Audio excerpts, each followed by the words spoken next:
వస్తానప్ప అని చెప్పి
ಬಹಳ ಬಹಳ ಒಂದು ಪ್ರವಾಡವಾಗಿ ಅವರ ಒಂದು ಡಾಕ್ಟರ್ ಹೇಳ್ತಾರೆ ಇದು ವಾಸಿ ಆಗೋದಿಲ್ಲ. ಇದು 5,000 2,000 5,000 ಜನರು ಬರ್ತಾರೆ.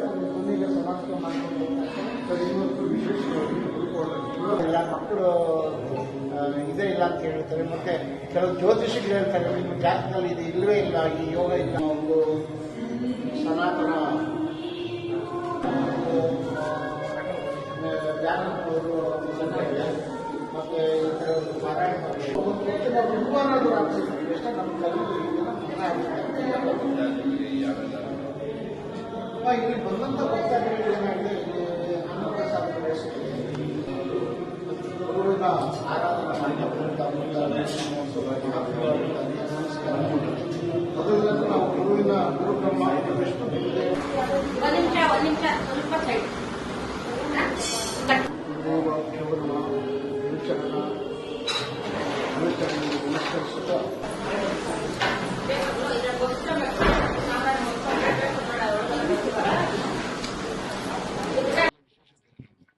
ಈ ದಿನ ವಿಶೇಷತೆ ಏನಪ್ಪಾ ಅಂದ್ರೆ ಎಲ್ಲಾ ಕಡೆನೂ ಗುರುಪೌರ್ಣಿಮೆ ಆರಾಧನೆ ಮಾಡ್ತಾ ಇದ್ದೀವಿ.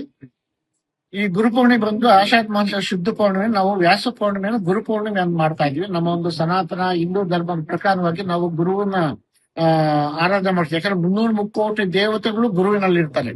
ಹಾಗಾಗಿ 300 ಮುಕ್ಕೋಟಿ ದೇವತೆಗಳು ಮುನಿದ್ರು ಗುರು ಕಾಪಾಡ್ತಾರೆ. ಗುರು ಮುನಿದ್ರೆ ಯಾವ 300 ಮುಕ್ಕೋಟಿ ದೇವತೆ ಕಾಪಾಡೋರಿಲ್ಲ. ಹಾಗಾಗಿ ಈ ದಿನ ಬಂದು 1000 ಪಟ್ಟು ಗುರುವಿನ ಒಂದು ತತ್ವ ಆಕರ್ಷಣೆ ಬಹಳ ಜಾಸ್ತಿ ಇರುತ್ತೆ. ಆದ್ರಿಂದ ನಾವು ಗುರುವಿಗೆ ನಾವು ಮನಸ್ಸಿನಿಂದ ಒಂದು ನಮಸ್ಕಾರ ಅಥವಾ ಒಂದು ಹೂವು ಇಟ್ಟು ಗುರುವಿನ ನಮ್ಮ ನೋವು ನಮ್ಮ ಒಂದು ಸಂಕಲ್ಪ ಹೇಳ್ಕೊಂಡು ಹೋದ್ರೆ ಅದು ನಮ್ಗೆ ಎಷ್ಟೋ ಜನ್ಮಗಳು ನಮಗ್ ಗೊತ್ತಿಲ್ಲ, ಎಷ್ಟೋ ಲಕ್ಷಗಳು ನಮ್ ಕರ್ಮ ಮಾಡೈತಿ. ಆ ಕರ್ಮದಲ್ಲಿ ಸ್ವಲ್ಪನಾದ್ರೂ ಇದನ್ನ ಮನ್ನಾ ಮಾಡ್ತಕ್ಕಂತ ಒಂದು ಮಹಾಪರ್ವದಿನ ಆಗಿದೆ. ಮತ್ತೆ ಹಾಗಾಗಿ ಇಲ್ಲಿ ಎಲ್ಲ ದರ್ಶನ ವ್ಯವಸ್ಥೆ ಚೆನ್ನಾಗಿದ್ದು, ಮತ್ತೆ ದರ್ಶನ ಇಲ್ಲ. ಆಮೇಲೆ ಮತ್ತೆ ಶಿರ್ಡಿಯಲ್ಲಿ ಯಾವ ರೀತಿ ಇದೆ, ದ್ವಾರಕಾಮಾಯಿ, ಗುರುಸ್ಥಾನ, ಚಾವಡಿ, ಶಿರ್ಡಿಯಿಂದ ಧ್ವನಿ ತಗೊಂಡ್ಬಂದು ಇಲ್ಲಿ ಪ್ರತಿಷ್ಠಾಪನೆ ಮಾಡಿ 20 ವರ್ಷ ಆಯ್ತು. 20 ವರ್ಷದಿಂದ ಇಲ್ಲಿ ಉರಿತಾ ಇದೆ. ಬಾಬಾ ಅವರು ಹಾಕಿರ್ತಕ್ಕಂಥ ಯೋಗಾಗ್ನಿ ಅದರೊಳಗಿನ ಮುಗುದಿನ ಎಲ್ರಿಗೂ ಮಹಾಪ್ರಸಾದವಾಗಿ ಕೊಡ್ತಾ ಇದೀವಿ. ಆ ಮಹಾಪ್ರಸಾದನ ಎಲ್ಲರನ್ನೂ ಕಾಯ್ತಾ ಇದೆ, ಎಲ್ಲರ ಕಾಯಿಲೆ ನಿವಾರಣೆ ಮಾಡ್ತಾ ಇದೆ. ಮಹಾಪ್ರಸಾದ ಅದಕ್ಕೆ ನಾವು ಯಾವ ಜನ್ಮಗಳು ಕಳೆದೋದ್ರು ಅದಕ್ಕೆ ನಾವು ಒಂದು ಬೆಲೆ ಕಟ್ತಾ ಇರ್ತಕ್ಕಂಥ ಮಹಾಪ್ರಸಾದ ಈ ಬ್ರಹ್ಮಾಂಡದಲ್ಲ. ಏನಾದ್ರು ಇದ್ರೆ ಅದೇ ಗುರುವಿನ ಒಂದು ಧ್ವನಿ ಒಂದು ಭಸ್ಮ ಅಂತ ನಾನು ಹೇಳಕ್ ಇಷ್ಟಪಡ್ತೀನಿ. ಹಾಗಾಗಿ ಎಲ್ಲಾ ಭಕ್ತಾದಿಗಳು ಬಹಳ ಸಂತೋಷವಾಗಿ ಬಾಬಾ ಅವರ ಒಂದು ದರ್ಶನ ಮಾಡ್ಕೊಂಡು ನಿಂತ್ಕೊಂಡು ಸಂತೋಷವಾಗಿ ಆಗ್ತಾ ಇದ್ದಾರೆ. ಅವರು ಭಕ್ತಾದಿಗಳ ಸಂತೋಷನೇ ಬಾಬಾ ಅವರ ಒಂದು ಸಂತೋಷ. ಎಲ್ಲರಿಗೂ ಗುರುವಿನ ಒಂದು ಆಶೀರ್ವಾದ ಸಿಕ್ಲಿ.